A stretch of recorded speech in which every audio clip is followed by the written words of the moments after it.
Hi everyone, my name is Nicole Slowey and I am the Operations Director here at Qdos. In this video today, I'll be discussing our new Prime Minister, Liz Truss. Earlier this week, we found out that Liz Truss had been elected by the Conservative Party to be our new Prime Minister. Our first week into the new PM's role, there's a significant amount of pressure for her to address a number of issues, but the big point on lots of contractors' minds is what is she actually going to do in terms of IR35 reform or other measures that might affect them. As part of announcing who her new cabinet would be, Liz Truss has confirmed that Kwasi Kwarteng will be our new Chancellor. So there's no mistake that our new Chancellor will also have a big task on his hands as far as ensuring that the relevant policies are introduced to support the UK economy as we go through these difficult times. Unsurprisingly, the number one priority for our new PM has been the energy and fuel crisis. And today the government has announced an energy price guarantee, which includes a series of measures to help that issue. Now, for individual consumers, what that means is there will be a price cap of £2,500 per year for energy costs. In addition to that, the government is also launching a scheme to support small businesses who actually have never benefited from an energy price cap previously. Now, bigger and somewhat more extensive measures that are being considered as part of the plan is that the government will actually be introducing potentially over 100 new oil and gas licences to help encourage the supply of fuels back into the UK that we can ultimately control.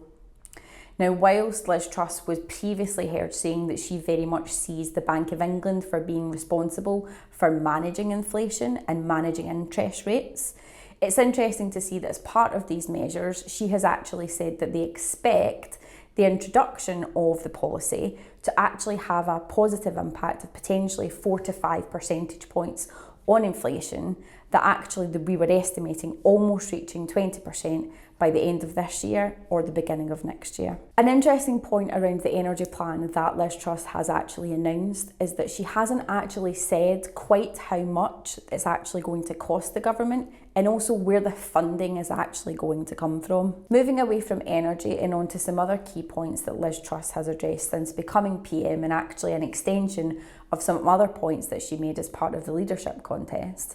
Let's talk about corporation tax. Now, we expected to see a corporation tax hike in April of 2023. Yesterday at PM's Questions, Liz Truss actually confirmed that this would not be going ahead. So whilst this new measure may not necessarily directly impact individual contractors because of the rates involved, it is a positive step as a whole for supporting business and the economy going forward. Secondary to that, Liz Truss made it no secret that she didn't agree with the recent national insurance hike that we saw earlier this year.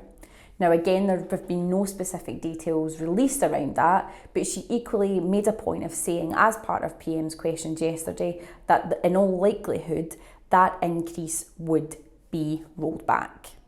Now, this will be a welcome measure for contractors who would have felt that increase both on any pay-as-you-earn taxes, but equally on any dividend taxes that they might pay, depending on whether the individuals are operating via their own limited company or operating via an umbrella company. As of yet, we haven't heard anything further in respect of an IR35 review for Liz Truss, but we are technically only on day 4 of her PM tenure. So it remains to be seen what further conversations happen in the interim to see where that actually lands. Going back to Kwasi Kwarteng for a minute, our new Chancellor is going to have a significant job on his hands in the incoming months. Whilst we would traditionally expect to see an autumn budget towards the mid to end of October, it's possible and likely that we'll probably see an emergency budget in the coming weeks, given the current financial climate and the wider fiscal and economic considerations that are at play at the moment. The Prime Minister and new Chancellor still have ample opportunity to demonstrate how they can influence the current cost of living crisis and wider implications on the economy at the minute. There is still the expectation that inflation will rise. There is still the expectation that the Bank of England will continue to increase the base rate. So whilst the new PM has taken immediate action in her first few days in office, There's a lot still to be done given the uncertain economic climate that we currently find ourselves in. We will continue to update you as policies change, where there's potentially an emergency budget, or any new announcements that are made in respect of the new measures that the Prime Minister and the Chancellor are introducing. Don't forget to subscribe to our channel to make sure you stay up to date with the news from Qdos.